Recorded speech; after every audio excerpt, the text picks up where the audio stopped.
हरिओम नमः शिवाय। बंधुगण, 7 अक्टोबर मंगलवार पवित्र कुमार पूर्णिमा।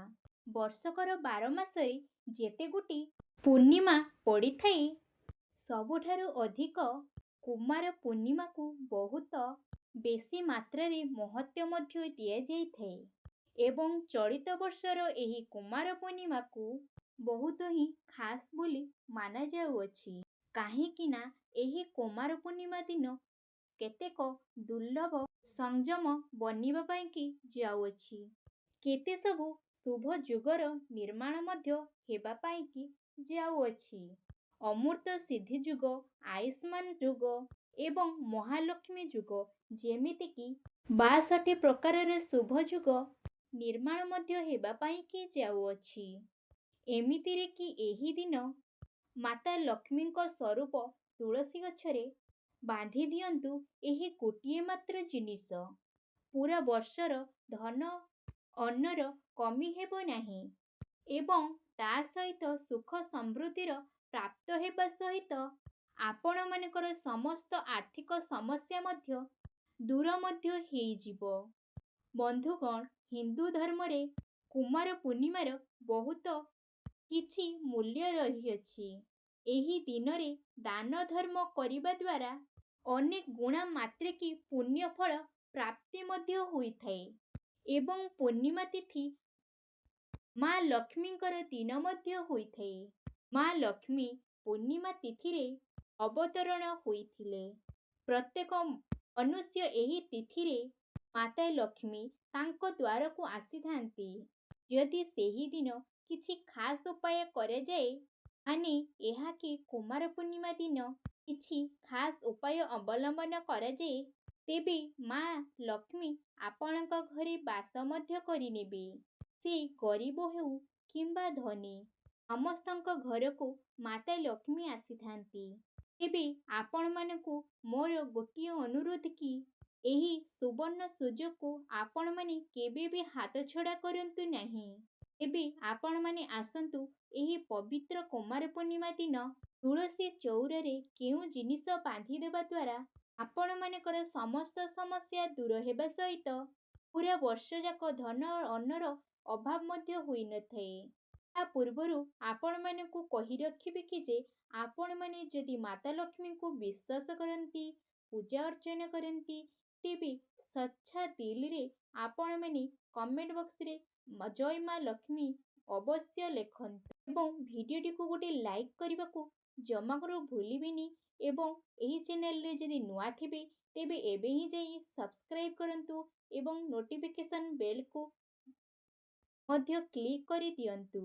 କାହିଁକି ନା ସମସ୍ତ ଭିଡ଼ିଓର ନୋଟିଫିକେସନ୍ ଆପଣମାନେ ସର୍ବପ୍ରଥମେ ପାଇପାରିବେ।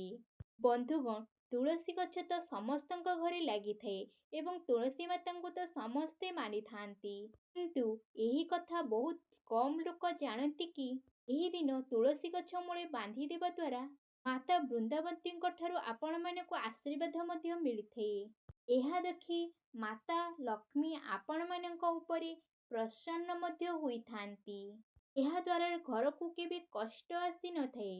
ଫ୍ରେଣ୍ଡସ୍, ଯଦି ଆପଣମାନଙ୍କ ଘରେ ତୁଳସୀ ଗଛ ଲାଗିଛି, ଏହା ଆପଣମାନଙ୍କ ପରିବାର ପାଇଁ ବହୁତ ଲାଭଦାୟକ ମଧ୍ୟ ଅଟେ। ତୁଳସୀ ଗଛରେ ମା ଲକ୍ଷ୍ମୀଙ୍କର ନିବାସ ମଧ୍ୟ ମାନାଯାଇଥାଏ। ନୀତି ନିୟମର ସହ ନିତିଦିନ ପୂଜା କରିଲେ ଲାଭ ଆପଣମାନଙ୍କୁ ଅବଶ୍ୟ ମିଳିଥାଏ। ବେଦ ପୁରାଣରେ ଏହାକୁ ବିଶେଷ ଭାବରେ କୁହାଯାଇଛି। କିନ୍ତୁ ଏହା ସହିତ ତୁଳସୀ ଗଛ ତଳେ ଏହି ଗୋଟିଏ ମାତ୍ର ଜିନିଷ ବାନ୍ଧିଲେ କିମ୍ବା ଉପାୟ କରିଲେ ଖାସ୍ କରି ମନେ ରଖନ୍ତୁ, ଏହି କୁମାର ପୂର୍ଣ୍ଣିମା ଦିନ ମାତା ବୃନ୍ଦାବତୀଙ୍କର ଆପଣମାନଙ୍କୁ ଆଶୀର୍ବାଦ ମଧ୍ୟ ମିଳିଥାଏ। ଆପଣମାନଙ୍କୁ ବହୁତ ଖୁସି ମଧ୍ୟ ମିଳିଥାଏ। ଫ୍ରେଣ୍ଡସ୍, ତୁଳସୀକୁ ଭାରତରେ ସବୁଆଡ଼େ ବହୁତ ଗୁରୁତ୍ୱ ବୋଲି ମାନାଯାଇଥାଏ। ଅନେକ ଔଷଧୀୟ ଗୁଣର ଭାଗୀଦାରୀ ହୋଇଥାଏ ଏହି ତୁଳସୀଟି। ଅନେକ ଧାର୍ମିକ ଅନୁଷ୍ଠାନ ଏବଂ ତାନ୍ତ୍ରିକ ବଳରେ ଏହାର ଉପଯୋଗ ମଧ୍ୟ କରାଯାଇଥାଏ। ପୁରାଣରେ ଭଗବାନ ବିଷ୍ଣୁଙ୍କର ପତ୍ନୀ ହେବାର ଗୌରବ ମଧ୍ୟ ମିଳିଅଛି। ଏହି କାରଣରୁ ତୁଳସୀ ଜଗତ୍ ଜନନୀ ଅଟନ୍ତି। ତୁଳସୀକୁ ଅମୃତର ପ୍ରତିରୂପ ମଧ୍ୟ କୁହାଯାଏ। ହଁ ଆଜ୍ଞା, ଯେଉଁଠାରେ ତୁଳସୀ ଗଛ ମଧ୍ୟ ଲାଗିଥାଏ ସେହିଠାରେ ବ୍ରହ୍ମା, ବିଷ୍ଣୁ ଏବଂ ଶଙ୍କର ଏହି ତ୍ରିଦେବତାଙ୍କର ବାସ ମଧ୍ୟ ହୋଇଥାଏ। ତୁଳସୀ ପୂଜା କରିବା ଦ୍ୱାରା ମହାପାତକ ରୋଗ ନାଶ ମଧ୍ୟ ହୋଇଯାଇଥାଏ। ଯେମିତିକି ସୂର୍ଯ୍ୟ ଉଦୟ ପରେ ଅନ୍ଧକାର ନଷ୍ଟ ମଧ୍ୟ ହୋଇଯାଇଥାଏ। ଶାସ୍ତ୍ର ଅନୁସାରେ ଯେଉଁ ଘରେ ତୁଳସୀ ହରାଭରା ମାତ୍ରାକେ ରହିଥାଏ ସେହି ଘରେ ସୁଖ, ଶାନ୍ତି, ସମୃଦ୍ଧି ମଧ୍ୟ ଭରି ରହିଥାଏ। ଭଗବାନ ବିଷ୍ଣୁଙ୍କର ପୂଜା ଏବଂ ପ୍ରସାଦରେ ତୁଳସୀ ପତ୍ର ରହିବା ଜରୁରୀ ମଧ୍ୟ ହୋଇଥାଏ। କାହିଁକିନା ତୁଳସୀ ବିନା ପୂଜା ଅସମ୍ପୂର୍ଣ୍ଣ ଅଟେ। ଏହି ଗୋଟିଏ କାରଣରୁ ସବୁ ହିନ୍ଦୁ ଘରେ ତୁଳସୀ ଗଛ ରହିବା ଜରୁରୀ ବୋଲି ମାନାଯାଇଥାଏ। ଘରେ ସୁଖ ସମୃଦ୍ଧି ବଢ଼େଇବା ପାଇଁ ମାତା ତୁଳସୀଙ୍କୁ ଚୁନୁରି ଅର୍ପଣ ମଧ୍ୟ କରନ୍ତୁ। ପ୍ରାୟତଃ ପ୍ରତ୍ୟେକ ଲୋକ ଅଜାଣତରେ ବହୁତ ଭୁଲ ମଧ୍ୟ କରିଦେଇଥାନ୍ତି। ମା ତୁଳସୀଙ୍କୁ ପୂଜା ତ କରିଥାନ୍ତି କିନ୍ତୁ ତାଙ୍କୁ ଓଢ଼ଣୀ ମଧ୍ୟ ଦେଇନଥାନ୍ତି। ଏହି କାରଣରୁ ସେମାନଙ୍କୁ ଫଳ ମଧ୍ୟ ପ୍ରାପ୍ତି ହୋଇନଥାଏ। ବନ୍ଧୁଗଣ, ଯେଉଁ ଲୋକମାନେ ତୁଳସୀଙ୍କୁ ବିବାହ କରେଇଥାନ୍ତି ସେମାନଙ୍କ ଲାଇଫରେ କେବେ ବି କଷ୍ଟ ଆସିନଥାଏ। ଶାଳଗ୍ରାମ ଏବଂ ତୁଳସୀ ବିବାହ କରିବା ମାତ୍ରକେ କଳହ, ପାପ, ରୋଗ, ଦୁଃଖ ସବୁ କିଛି ନାଶ ମଧ୍ୟ ହେଇଯାଇଥାଏ।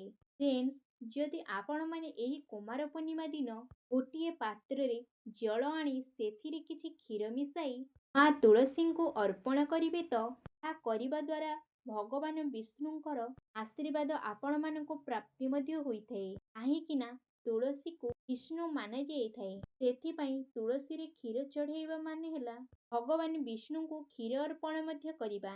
ଏହା କରିବା ଦ୍ୱାରା ସୁଖ, ସମୃଦ୍ଧି, ଧନର ପ୍ରାପ୍ତି ମଧ୍ୟ ହୋଇଥାଏ। କେବଳ ଏହି କୁମାର ପୂର୍ଣ୍ଣିମା ଦିନ ନାହିଁ, କେବଳ ଏହି ଉପାୟକୁ ଗୁରୁବାର ଦିନ କରିବା ଦ୍ୱାରା ଆପଣମାନଙ୍କ ଜାତକରେ ବୃହସ୍ପତି ମଜବୁତ ମଧ୍ୟ ହୋଇଥାଏ ଆଉ ସବୁ ଗ୍ରହର କଳହ ମଧ୍ୟ ଦୂର ହୋଇଯାଇଥାଏ। ଏବେ ମୁଁ ଆପଣମାନଙ୍କୁ ଆଉ ଗୋଟିଏ ଉପାୟ ମଧ୍ୟ କହିବି, ଯାହାକୁ କି ଆପଣମାନେ ଏହି କୁମାର ଦିନ କରି ଆପଣମାନେ ନିଜର ସମସ୍ତ ସମସ୍ୟାକୁ ମଧ୍ୟ ଦୂର ମଧ୍ୟ କରିପାରିବେ। ଏହି ଉପାୟକୁ ଆପଣମାନେ ଏହି କୁମାର ପୂର୍ଣ୍ଣିମା ଦିନ ମଧ୍ୟ କରିପାରିବେ। ନହେଲେ ଆପଣମାନେ କେଉଁ ଗୁରୁବାର ଦିନ ମଧ୍ୟ କରିପାରିବେ। ଭଲ ଦିନରେ କରାଯାଇଥିବା ଏହି ମହା ଉପାୟ ଆପଣମାନଙ୍କର ଗ୍ରହ ଧନ ଧାନ୍ୟରେ ଭରିଦେବ। ପ୍ରଥମେ ଆପଣମାନେ ସକାଳୁ ଉଠି ସ୍ନାନ ଆଦି କରି ସ୍ୱଚ୍ଛ ବସ୍ତ୍ର ପରିଧାନ ମଧ୍ୟ କରି ତୁଳସୀ ଗଛ ମୂଳରେ ଗୋଟିଏ ନାଲି କପଡ଼ା ବାନ୍ଧିଦେବେ। ତାପରେ ଆପଣମାନଙ୍କୁ ଗୋଟିଏ ମାଟି ହାଣ୍ଡି ମଧ୍ୟ ଆଣିବାର ଅଛି। ଏଥିରେ ଆପଣମାନଙ୍କୁ ଚାଉଳ ମଧ୍ୟ ଭରି କରି ରଖିବାର ଅଛି। ଏଥିରେ ସିନ୍ଦୁର, 1 ଟଙ୍କାର କଏନ୍ ଆଉ ଗଣିକିରି 3ଟି ତୁଳସୀ ପତ୍ର ମଧ୍ୟ ପକେଇଦେବେ। ଏହି ମାଟି ହାଣ୍ଡିରେ ଏହି ସବୁ ଜିନିଷ ରଖି ସାରିଲା ପରେ ଗୋଟିଏ ଚୁନୁରି, ନାଲି ଚୁନୁରି ଘୋଡ଼େଇ ଦେବେ। ଏହି ସବୁ ଜିନିଷ ନେଇ ଆପଣମାନେ ମାତା ଲକ୍ଷ୍ମୀଙ୍କ ପାଖକୁ ଯିବେ ଆଉ ଆପଣମାନେ ନିବେଦନ କରିବେ କି, ହେ ମହାଲକ୍ଷ୍ମୀ, ମୋ ଜୀବନରେ ଧନର କମିକୁ ଆପଣ ଦୂର କରନ୍ତୁ। ଆପଣଙ୍କର ଆଶୀର୍ବାଦ ମୋ ଉପରେ ସବୁବେଳେ ଯେମିତିକିନା ରହିଥାଉ। ମୋ ପରିବାରକୁ ସବୁବେଳେ ଘଣ୍ଟ ଘୋଡ଼େଇ ରଖିଥାନ୍ତୁ। ଫ୍ରେଣ୍ଡସ୍, କୁହାଯାଏ କି ମା ଲକ୍ଷ୍ମୀ ତୁଳସୀଙ୍କର ଆଉ ଗୋଟିଏ ରୂପ ମଧ୍ୟ ହୋଇଥାନ୍ତି। ଯଦି ଆପଣମାନେ ମା ଲକ୍ଷ୍ମୀଙ୍କୁ ପ୍ରସନ୍ନ କରିଦେଲେ ତ ଆପଣମାନଙ୍କ ଜୀବନରେ କେବେ ବି ଟଙ୍କାର ଅଭାବ ମଧ୍ୟ ରହିବ ନାହିଁ। ଏହି ଉପାୟକୁ ଆପଣମାନେ ପୂର୍ଣ୍ଣିମା ଦିନ ନିହାତି କରନ୍ତୁ। ଫ୍ରେଣ୍ଡସ୍, ଆପଣମାନେ ଏହି କୁମାର ପୂର୍ଣ୍ଣିମା ଦିନ ଏହି ସବୁ ନିୟମକୁ ପାଳନ କରନ୍ତୁ, ଯାହାଫଳରେ ଆପଣମାନଙ୍କୁ ସମସ୍ତ ପ୍ରକାରର ସୁଖ ସମୃଦ୍ଧି ମିଳିପାରିବ। ଯଦି ଆପଣମାନଙ୍କୁ ଆଜିର ଭିଡ଼ିଓଟି ଭଲ ଲାଗିଥାଏ ତେବେ ଢେର ସାରା ଲାଇକ୍ କରନ୍ତୁ। ପୁଣି ଆପଣମାନଙ୍କ ଦେଖାହେବ ଏକ ନୂତନ ଭିଡ଼ିଓ ମାଧ୍ୟମରେ। ସେ ପର୍ଯ୍ୟନ୍ତ ବିଦାୟ ଦିଅନ୍ତୁ। ରହୁଛି। ଧନ୍ୟବାଦ।